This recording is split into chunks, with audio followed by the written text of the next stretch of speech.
مریض کو درد ہی درد ملتا ہے. جہاں پہ ڈاکٹر کی نظر مریض کے درد کی جگہ پہ نہیں ہوتی بلکہ نظر مریض کی جیب پہ لگی ہوتی ہے. جہاں پہ ڈاکٹر کو مریض کا فائدہ مقصود نہیں ہوتا بلکہ اپنا فائدہ مقصود ہوتا ہے. وہ مریض کو چیک کرتا ہے تو اس میں اپنا فائدہ, مریض کے لیے وہ ٹیسٹ لکھتا ہے اس میں اپنا فائدہ, مریض کے لیے وہ دوائی لکھتا ہے اس میں اپنا فائدہ, مریض کو کسی ہسپتال میں ریفر کرتا ہے اس میں بھی اپنا فائدہ ہوتا ہے. جس ہسپتال میں مریض کو ریفر کرتا ہے ہسپتال والوں سے اپنا حصہ لیتا ہے, جس لیبارٹری میں مریض کو بیچتا ہے اس سے اپنا حصہ لیتا ہے, جس کمپنی کی دوائی لکھتا ہے اس سے اپنا حصہ لیتا ہے, جس مریض کو چیک کرتا ہے اس سے اپنی فیس لیتا ہے اور حکومت سے الگ تنخواہ لیتا ہے. اور جس وقت وہ پڑھ رہا تھا اس وقت بھی قوم کے سرمایے پہ میڈیکل کالج میں پڑھتا رہا ہے. اب ایسے ڈاکٹر کا ہم کیا کریں؟ جب تک ہم ڈاکٹر کی ذات پہ محنت نہیں کریں گے اس وقت تک مریض کو فائدہ نہیں ہوگا. ہم نے ڈاکٹر پر محنت نہیں کی, ہم نے میڈیکل کالج پہ محنت کی ہے, ہم نے اسپتال کی مشینوں پہ محنت کی ہے, ہم نے لیبارٹری پر محنت کی ہے, ہم نے اسپتال کی بلڈنگ پہ محنت کی ہے, ہم نے ڈاکٹر پہ محنت نہیں کی. جب تک ڈاکٹر حقیقی معنوں میں انسان نہیں بنے گا, میں ڈاکٹروں سے معذرت کے ساتھ یہ بات عرض کرتا ہوں, میں بارہا یہ کہتا ہوں کہ یہ پولیس والے بیچارے تو ویسے بدنام ہیں, پولیس والے تو ویسے بدنام ہیں, ان کو تو بیچارہ بندہ 50 روپے دے دیتے اتنا خوش ہو جاتے ہیں, بے شک بندہ 10 کلو ہیروئن ساتھ لے کے چلا جائے پرواہ نہیں کرتے, 50 روپے میں کام چل جاتا ہے. اصل تو یہ ڈاکٹر ہوتے ہیں کہ جب تک بندے کو اچھی طرح نچوڑ نہ لے اس وقت تک چھوڑتے نہیں. ہسپتالوں میں ان کا رویہ الگ ہوتا ہے, سرکاری اسپتال میں اپنے کلینک میں رویہ الگ ہوتا ہے. وہ ٹیسٹ جو مریض کی ضرورت ہوتی ہے وہ بھی لکھ کے دیتے ہیں, ضرورت نہیں ہوتی وہ ڈاکٹر کی ضرورت ہوتی ہے وہ بھی لکھ کے دے دیتے ہیں. بعض دوائیاں مریض کی ضرورت نہیں ہوتی وہ ڈاکٹر کی ضرورت ہوتی ہے وہ بھی لکھ کے دے دیتے ہیں. آپ حضرات کو اچھی طرح پتا ہے. تو ہم نے مادے پر محنت کی, ہم نے انسان کی روح پر محنت نہیں کی. ہم نے تھانے کو اچھا بنایا اور ہم نے پولیس والوں کی گاڑیاں بھی اچھی کر دی اور ہم نے ان کی تنہائی بھی اچھی کر دی. لیکن ہم اس تھانے کا کیا کریں جہاں پہ مظلوم کی آہیں دیواروں کے ساتھ ٹکرا کے واپس آ جائیں, کوئی پرسان حال نہیں ہوتا. البتہ جو بندہ ظالم ہوتا ہے, جو قاتل ہوتا ہے, جو لمبے ہاتھوں والا ہوتا ہے اس کو وہاں پہ عزت بھی دی جاتی ہے, اس کو تحفظ بھی دیا جاتا ہے. عدالتوں کا حال آپ کو معلوم ہے, وکیلوں کا حال آپ کو معلوم ہے, ججوں کا حال آپ کو معلوم ہے. ہم نے عدالت کی بلڈنگ پہ محنت کی, ہم نے عدالت کی کرسی پہ محنت کی, اچھی بنائی, ہم نے تنہائی اچھی کر دی. لیکن ہم کیا کریں اس مادی ترقی کو جہاں پہ مقتول کی ماں کو انصاف کے حصول کے لیے اپنی چوڑیاں بیچنی پڑتی ہیں, مظلوموں کو پس زندان دھکیلا جاتا ہے جبکہ ظالم دندناتے پھر رہے ہوتے ہیں. ریڈر, وکیل, چپڑاسی, جج, ہائی کورٹ اور سپریم کورٹ نیچے سے لے کے اوپر تک سارے کے سارے ظالموں کو تحفظ فراہم کرنے کے لیے ایک ہو جاتے ہیں, غریبوں کو پیسا جاتا ہے. ہم اس مادی ترقی کا کیا کریں؟ ہم نے روح پر محنت نہیں کی, اس لیے نہ یہ نظام ٹھیک ہوگا نہ ہمیں دنیا میں سکون ملے گا. روح پر محنت کرنے کی ضرورت ہے. کہا جاتا ہے کہ انسان بیتار پیغام رسانی کا موجد بن گیا, دنیا کی جس کونے میں چاہے یہاں کمرے کے اندر بیٹھ کے بات کر سکتا ہے. مجھ سے ایک آدمی نے بات کی, میں نے کہا بالکل ایسی بات ہے, لیکن ہم کیا کریں اس مادی ترقی کو کہ جوان العمر بیٹا اپنے کمرے کے اندر بیٹھ کے عشاء کے بعد دور دوسروں کی بیٹیوں کے ساتھ باتیں کر رہا ہوتا ہے کہ میری جان آپ کی طبیعت خراب تھی پھر آپ نے دوائی لی ہے یا نہیں لی ہے, میری جان پھر آپ دوائی لے لیں, اور بار بار کہتے ہیں دوائی لے لیں, اور اس کے ساتھ والے کمرے میں اس کی ماں بیچاری کھانس رہی ہوتی ہے, اس کو نیند نہیں آتی. اس بیٹے کو توفیق نہیں ملتی کہ اپنی ماں کے پاس جائے کہ امی آپ کے لیے میں دوائی لے کے آتا ہوں. اس مادی ترقی کا ہم کیا کریں؟ کہا جاتا ہے بہت ترقی ہے. میں نے ایک ساتھی سے کہا کہ بہت ترقی ہوئی ہے لیکن تمہیں پتہ ہی نہیں ہے کہ روح پر محنت کرنے والے کیا ترقی کرتے ہیں اور ان کی ترقی کیسی ہوتی ہے. میں نے کہا تم لوگ مشینریاں لگا کے ڈیم بناتے ہو, ڈیم بنانا بھی تو اچھا خاصا مسئلہ بنا ہوا ہے. پھر ڈیم بنانے کے لیے کیا بھیک مانگی جا رہی ہے, خیرات اکٹھی ہو رہی ہے, لیکن مجھے لگتا نہیں ہے کہ کچھ مل جائے. اچھا اس کے باوجود ڈیم بنتے نہیں ہیں, نہریں کی کھدائی ہوتی ہے, زمینوں کو سیراب کرنا ہو. یہ کیا ترقی ہے؟ یہ کیا ترقی ہے؟ ترقی تو یہ ہے کہ اتنا پرچہ کاغذ کا لے لیں اور دریا کے اندر ڈال دیں تو بند پانی جاری ہو جائے. تو دریا کو جدھر حکم کرے دریا اسی رخ پہ مڑ کے چلنا شروع ہو جائے. اصل ترقی یہ ہے. کہا جاتا ہے کہ ہم سیٹلائٹ سے زمین کے کونے کونے کو دیکھ سکتے ہیں, بلکہ زمین کے اندر سے بھی دیکھ سکتے ہیں کہ پانی کہاں پہ ہے, پیٹرول کہاں پہ ہے, سیٹلائٹ سے. اور حقیقت یہ ہے کہ چند سال پہلے کسی ملک کا ایک جہاز گر گیا سمندر میں, بڑا قیمتی جہاز تھا, کوئی خاص اہمیت کا حامل جہاز تھا, اس میں کوئی خاص چیز تھی. لہٰذا جب وہ جہاز گر گیا تو ڈھونڈتے ڈھونڈتے تھک گئے, پورا مہینہ لگایا, ان کو سمندر میں جہاز نہیں ملا. میں سوچ رہا تھا کہ یہ ان کی ترقی ہے جو بڑے دعوے کرتے ہیں, جبکہ آج سے 14 صدیاں پہلے روح پر محنت کرنے والے جب ایران کی دریا پہ گھوڑے دوڑاتے دوڑاتے دریا کو پار کر گئے, حضرت سعد بن ابی وقاص رضی اللہ تعالیٰ عنہ نے اپنے ساتھیوں سے پوچھا کسی کی کوئی چیز گری تو نہیں ہے؟ ایک ساتھی نے کہا کہ مجھ سے لکڑی کا ایک پیالہ گر چکا ہے. دریا کو حکم دیا میرا پیالہ واپس کر دو. دریا نے ایک لہر کے ساتھ پیالہ باہر پھینک دیا, تو میں اٹھا لو اپنا پیالہ. ترقی اس چیز کا نام ہے. آپ لوگوں نے دیکھا ہے کرپشن کا نام لے رہے, کرپشن قابو نہیں آ رہا. وہ ایسا دیو بن چکا ہے کہ کسی کے کنٹرول میں نہیں آتا. ایک ادارہ بنا دیا وہ ناکام ہو گیا, اس کو روکنے کے لیے ایک اور ادارہ بنا دیا وہ بھی ناکام ہو گیا, کیونکہ وہ ادارہ خود کرپشن کے اندر ملوث ہو گیا. پھر ایک اور ادارہ بنا دیا وہ بھی ناکام, وہ خود کرپٹ بن گیا. کرپشن ہے جو قابو نہیں آ رہا. جبکہ دوسری جانب ترقی کیا چیز تھی؟ حضرت عبداللہ بن عمر رضی اللہ تعالیٰ عنہ صحرا میں سفر کر رہے تھے. غلام وہ لوگ ہوتے ہیں جو تہذیب سے ناواقف ہوتے ہیں, جن کے پاس کوئی تربیت نہیں ہوتی, جو پڑھے لکھے نہیں ہوتے. جاہل غلام تھا, بکریاں چلا رہا تھا. عبداللہ بن عمر نے فرمایا ہمیں بکری کی ضرورت ہے, ایک بکری ہمیں بیچ دو. غلام نے کہا میری نہیں ہے, میرے مالک کی ہے. عبداللہ بن عمر نے فرمایا کہ پیسے اپنی جیب میں ڈالو, مالک سے کہہ دو کہ ایک بکری بھیڑیا کھا گیا. اور صحراؤں میں بھیڑیا کھا جاتے ہیں, ایسی کون سی بعید بات ہے؟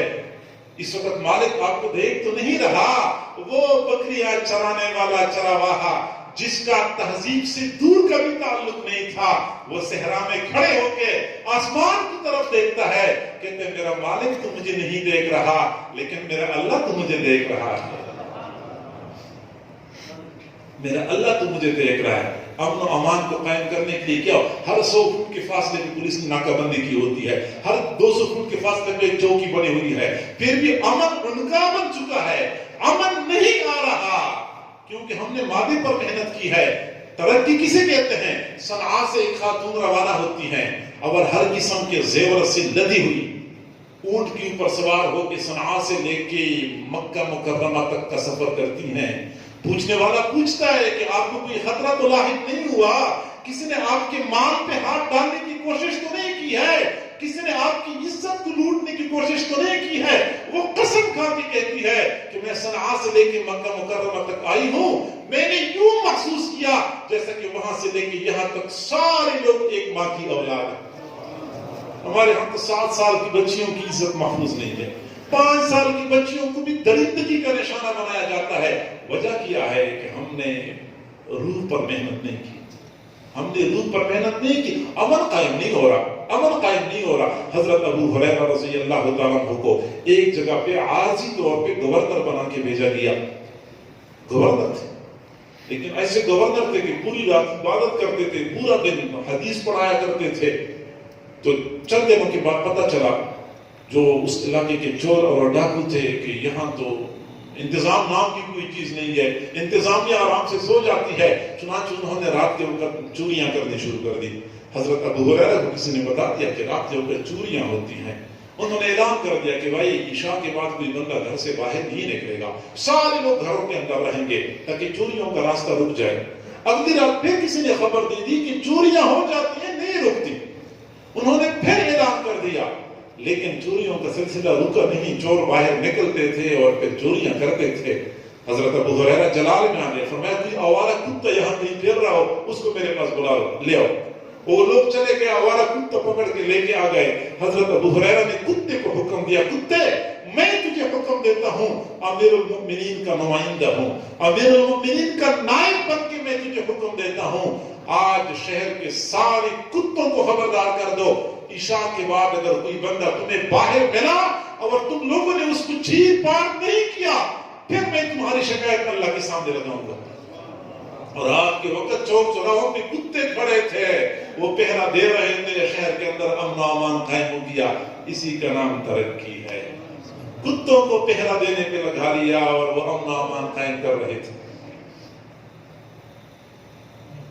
معزز سامعین، حقیقت یہ ہے کہ آج جس مادی ترقی کی مثال دی جاتی ہے، میں اس کی نظیر روحانی دنیا میں پیش کر سکتا ہوں۔ مجھے کسی بندے نے کہا کہ انسان نے بڑی ترقی کر لی، چاند پہ قدم رکھ لیا۔ میں نے کہا آپ لوگ تو آج چاند پہ قدم رکھ چکے ہیں مادے پر محنت کر کے، جبکہ اور یہ چاند والی بات بھی عجیب، پتہ نہیں محنت وہ قدم رکھی بھی یا نہیں رکھی۔ ایک مرتبہ کہتے گئے ہیں، دوبارہ پھر کبھی گئے بھی نہیں، پتہ نہیں درمیان سے واپس آ گئے۔ ہم مسلمان ویسے عجیب ہیں، یہ ان کو دھوکہ دینا بہت آسان ہے۔ مجھے صرف یہ کہہ دیتے ہیں کہ ہم وہاں پہ گئے تو ہم نے وہاں پہ اذان کی آواز سنی، مسلمان سمجھتے ہیں کہ واقعی وہ چاند پہ چڑھ گئے تھے۔ کئی مرتبہ کہتے ہیں کہ ہم نے چاند کو دیکھا، وہ ایسے درمیان میں ایک دراڑ پڑ چکی تھی اور شاید لگتا ہے کہ 2 حصوں میں تقسیم ہو چکا تھا۔ مسلمان کہتے ہیں واقعی یہ لوگ چاند پہ چڑھ گئے تھے۔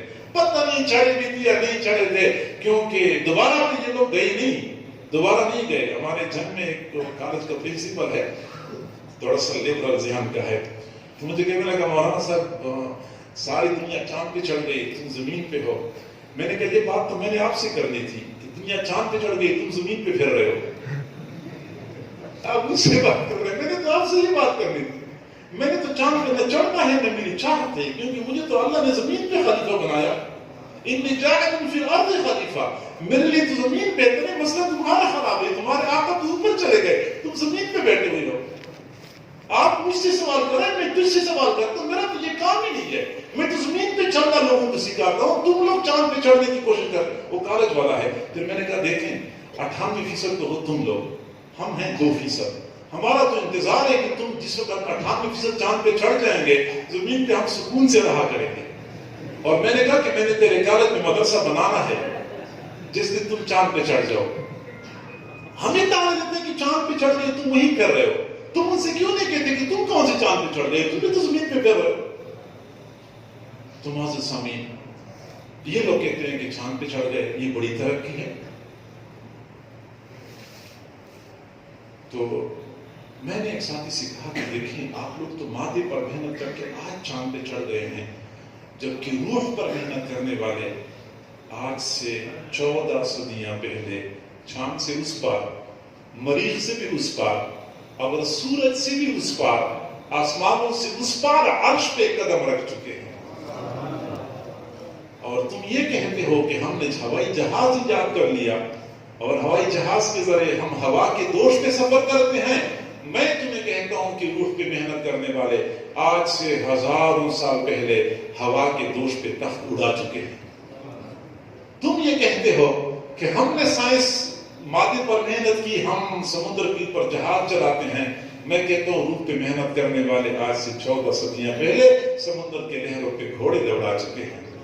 تم کہتے ہو کہ ہم نے مادے پر محنت کی ہے اور بیدار پیغام رسانی کی موجب بن گئے ہیں۔ میں کہتا ہوں تم تو آج یہ کام کر چکے ہو۔ روح پہ محنت کرنے والے آج سے 14 صدیاں پہلے ہوا کے دوش پہ یہ پیغام دور دراز کے علاقوں میں پہنچا چکے ہیں۔ حضرت عمر رضی اللہ تعالیٰ عنہ مدینہ منورہ میں نہیں تھے، منبر پہ بیٹھ کے سینکڑوں میل دور مسلمان افواج کو یہاں سے ہدایات دے رہے تھے، یا ساریۃ الجبل یا ساریۃ الجبل۔ اور صحابہ کرام وہ آواز سن کے اپنی پوزیشن ٹھیک کر رہے تھے، اور انہی کی آواز کی بنیاد پہ صحابہ کرام کو فتح حاصل ہو گئی، شکست سے وہ بچ گئے تھے۔ تو بیدار پیغام رسانی کے اصل موجب تو روح پہ محنت کرنے والے ہیں۔ تم تو سیٹلائٹ میں پیغام بھیجتے ہو، پھر سیٹلائٹ سے پھر دوبارہ واپس ٹاور میں آتا ہے، پھر ٹاور سے موبائل فون میں آتا ہے، پھر چارجنگ کی ضرورت ہے، پھر بیلنس کی ضرورت ہے، پھر بجلی کی ضرورت ہے، پھر کہیں جا کے تم اس پہ کامیاب ہوتے ہو۔ کمال تو یہ ہے کہ نہ کوئی موبائل ہے، نہ کوئی ٹاور ہے، نہ کوئی سیٹلائٹ ہے، اور مکہ مدینہ منورہ کی کچی مسجد میں ممبر پہ ایک بندہ بیٹھ کر ایک آواز لگاتا ہے، سینکڑوں میل دور اپنے فرشتادہ لوگوں کو وہ آواز پہنچا دیتا ہے۔ تو تم کس ترقی کی بات کرو گے؟ جس ترقی کی بات تم کرو گے اسی ترقی کی مثال ہمارے پاس روحانی دنیا میں موجود ہے۔ تو معزز سامعین، ہماری دوسری بڑی غلطی یہ ہے کہ ہم نے روح پر محنت کرنی تھی، ہم نے مادے پر محنت کی، لیکن افسوس سے کہنا پڑتا ہے کہ مادی ترقی کر کر کے ہم بہت آگے نکل گئے ہیں، لیکن روح پر محنت نہ کرنے کی وجہ سے انسان جانور بلکہ جانور سے بدتر بن چکا ہے۔ چنانچہ آج ہم دیکھتے ہیں وہ بندہ، وہ انسان جس نے بجلی ایجاد کر کے بجلی کے کمکموں سے رات کی تاریکی کو دن کے اجالے میں بدل کے رکھ دیا ہے، اسی انسان کے اپنے من میں جھانک کے دیکھیں، آپ کو اندھیرا ہی اندھیرا نظر آئے گا۔ تسخیر مہر و ماہ مبارک تجھے مگر، تسخیر مہر و ماہ مبارک تجھے مگر، دل میں اگر نہیں تو کہیں روشنی نہیں۔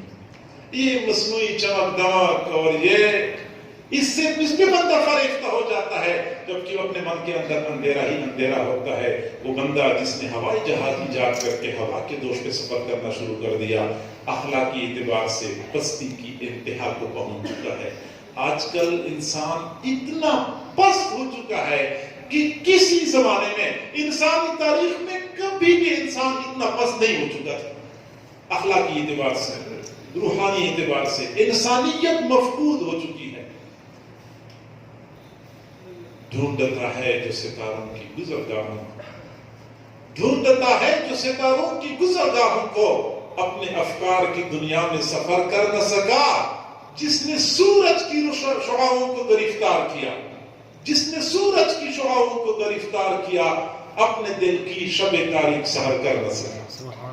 تو کائنات کو چمکانے میں لگا ہوا ہے، اس انسان کا اپنا من کالا سیاہ ہو چکا ہے۔ صبح سویرے ہم جب گھر سے نکلتے ہیں، اپنی پروٹسٹنٹ پر مل مل کے اپنے آپ کو چمکانے کی کوشش کرتے ہیں، کپڑے پہنتے ہیں صاف ستھرے، چہرہ رگڑ رگڑ کے صاف کرنے کی کوشش کرتے ہیں، پھر شیشے کے سامنے کھڑے ہوتے ہیں، اوپر سے لے کے نیچے تک اپنے آپ کو کئی مرتبہ دیکھتے ہیں، کوئی داغ دھبا تو نہیں ہے، کوئی بدنمائی تو نہیں ہے، سب کچھ صاف ستھرا ہے، لیکن اوپر سے لے کے نیچے تک 4-5 مرتبہ بنظر غائب اپنا جائزہ لینے والے انسان کبھی ایک مرتبہ اپنے گریبان میں جھانک کے دیکھتے، آپ کو نظر آ جاتا کہ اندر کتنے داغ بنے ہوئے ہیں۔ منہ دیکھ لیا آئینے میں پر داغ نہ دیکھے سینے میں، منہ دیکھ لیا آئینے میں پر داغ نہ دیکھے سینے میں، جی ایسا لگایا جینے میں مرنے کو مسلمان۔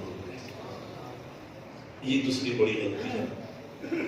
جس قدر تسخیر خورشید و قمر ہوتی گئی، جس قدر تسخیر خورشید و قمر ہوتی گئی، زندگی تاریک سے تاریک تر ہوتی گئی۔ تاریکیاں بڑھتی جائیں گی، انسانیت ختم ہوتی جائے گی۔ یہ تیسری بڑی غلطی ہے۔ اور محنت کے حوالے سے ہماری تیسری بڑی غلطی یہ ہے، دیکھیں اعلان انہوں نے کیا تھا اور آپ نے بھی سنا تھا، میں نے بھی سنا تھا کہ جو مناسب سمجھے، جتنا مناسب سمجھے، لہٰذا مجھے تو انہوں نے کھلی چھٹی دے رکھی ہے، اور آپ لوگوں نے میرے ساتھ وعدہ کیا تھا کہ آپ کے ساتھ آخر تک ہم ساتھ دیں گے، لہٰذا آپ پابند ہیں اور میں آزاد ہوں، لہٰذا میں جتنا چاہوں بیان کروں گا، آپ لوگ پابند ہیں، آپ لوگوں نے سننا ہے۔ جی ہاں، ہماری تیسری بڑی غلطی یہ ہے کہ ہم نے دل پر محنت کرنی تھی، ہم نے اپنے ظاہر پر محنت کی۔ ہم نے دل پر محنت کرنی تھی، ہم اپنے ظاہر پر محنت کر رہے ہیں۔ چنانچہ حضرات انبیاء کرام دنیا میں تشریف لائے، انہوں نے لوگوں کے قلوب کو بدل دیا تھا۔ تبدیلی تبدیلی کے نعرے تو بہت لگائے جا رہے ہیں، میں بہت یقین سے کہتا ہوں کہ جب تک اندر سے تبدیلی نہیں آئے گی، باہر کی دنیا میں تبدیلی نہیں لائی جا سکتی۔